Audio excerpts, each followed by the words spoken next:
வீசுது. உங்கள் சத்யாவில் குளு குளு ஏசி ஆஃபர். கடவுளே, என் நிலைமை வேற எந்த பொண்ணுக்கும் வரக்கூடாது.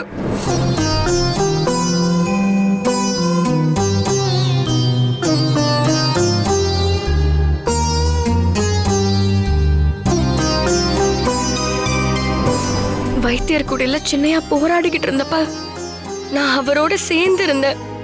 அது அவருக்கே தெரியாது.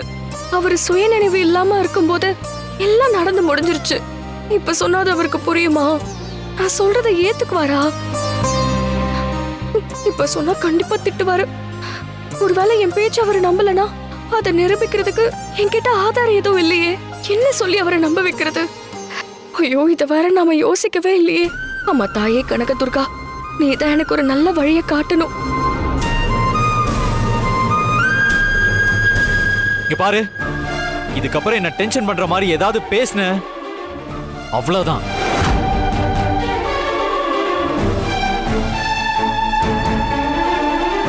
ஏய், நீ எதுக்கா இப்ப வந்திருக்க? சொல்லு. உன் பங்குக்கு என்னத்தை உருட்டலான்னு வந்திருக்க? ஏய், உங்ககிட்ட தானே கேட்டுட்டு இருக்கேன். என்ன விஷயம் சொல்லு. ஓஹோ, இவ்வளவு மாதிரியே நீயும் நான் தான் துர்கான்னு சொல்ல வந்தியா? இல்ல என் அம்மாவை பத்தி சென்டிமெண்டலா பேசி என் மனசுல இடம் பிடிக்கலான்னு வந்தியா? இல்ல சின்னையா, நான் எதுவும் சொல்ல வரல. ஏய், உங்க ரெண்டு பேராலையும் நான் தினம் தினம் அவ்வளவு டென்ஷன் அனுபவிச்சுட்டு இருக்கேன். உங்கள யாரு துர்கா யாரு கனகான்னு தெளிவா தெரியாத வரைக்கும் நீங்க சொல்ற எதையும் நான் நம்ப போறது இல்ல. இனிமே என் நல்லதுக்காக அதை சொல்றேன் இதை சொல்றேன்னு சொல்லிட்டு வந்தீங்க, தொலைச்சிடுவேன். தொலைச்சு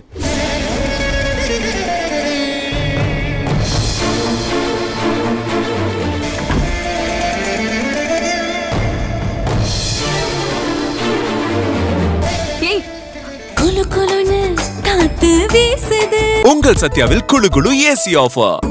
சத்யா.